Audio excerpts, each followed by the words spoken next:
Hey folks, the reason why salt comes up so much in this debate about eczema healing is because it's so hard to avoid. It's in so much of our food.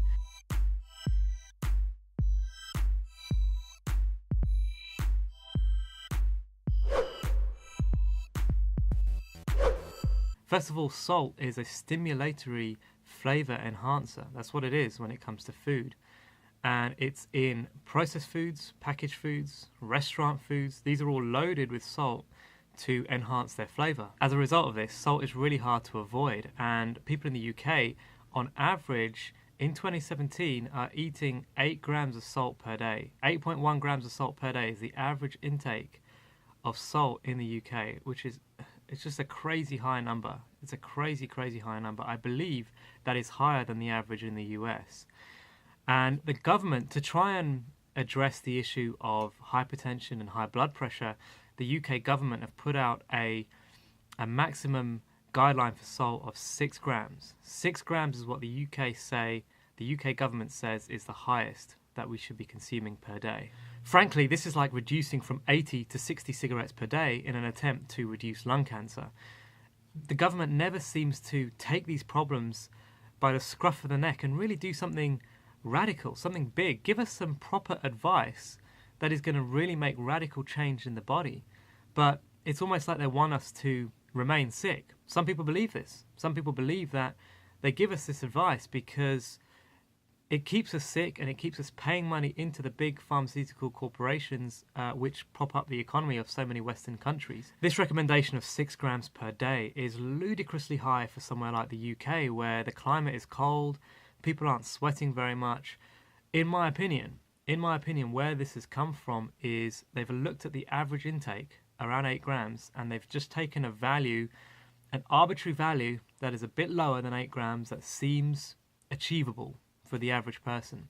So rather than actually giving us advice that can really make a difference, that can be radical change, actually heal disease, reverse diseases in our life, they give us something that is roughly doable. It's not going to freak anybody out.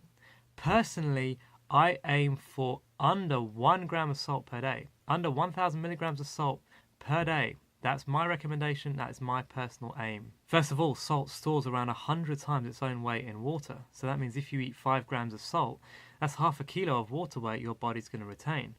So the problem this causes for people with eczema is water retention, and inflammation is going to be high. Swelling is going to be high.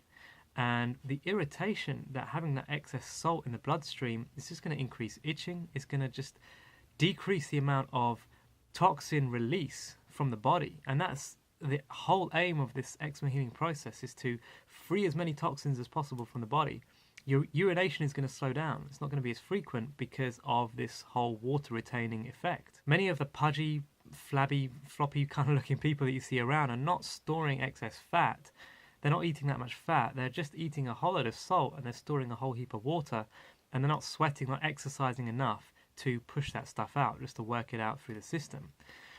You know, here in the UK, a lot of the processed foods, like the ready meals and stuff, they're advertised as low fat, but they contain a huge amount of salt to try and maintain the same taste level as the high fat version. In addition to this, salt is also a stimulant, and stimulants all act as a disguise. They work to disguise factors in the body that we really should be aware of. Sensations are numbed, that if we want to have a good relationship with our bodies, we really should be feeling. How can we listen to our bodies if certain of the sensors have been turned off by stimulants?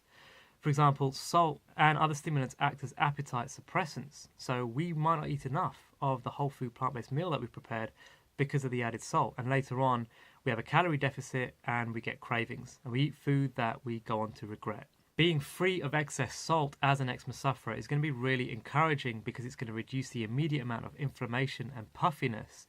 The other thing it's going to do is make us look slimmer and leaner. And, you can even see now, like, I'm in the UK, I'm not sweating as much, and just immediately the puffiness increases and the amount of potential inflammation. I highly recommend exercise, just sweating as much as you can, and using saunas, especially if you're in a colder climate or a drier climate, using saunas or steam rooms or something that's going to enhance your sweating ability. It's just going to allow you to be less meticulous with the salt. It'll allow you to have some potentially some shop bought sauces, some things that have a little bit of salt in.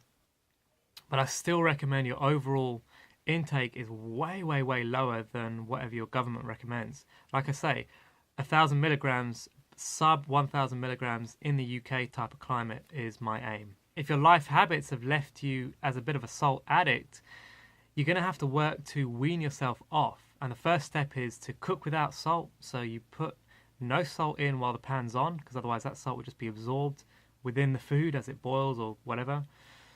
But if you really need to add some salt afterwards, add to taste. Always taste the food first and try to appreciate the flavors of the foods. Like, when's the last time you actually tasted the real flavor of whole foods? And the other thing is, over time, your body alkalizes from doing this whole program. And because salt is acid forming, the body desires less salt. So your intake, your desire, how much you'll just instinctively want to add to your food will go down over time. So look, I hope you found this video helpful. It's a huge topic, salt. And if you've got any other questions, post them down below.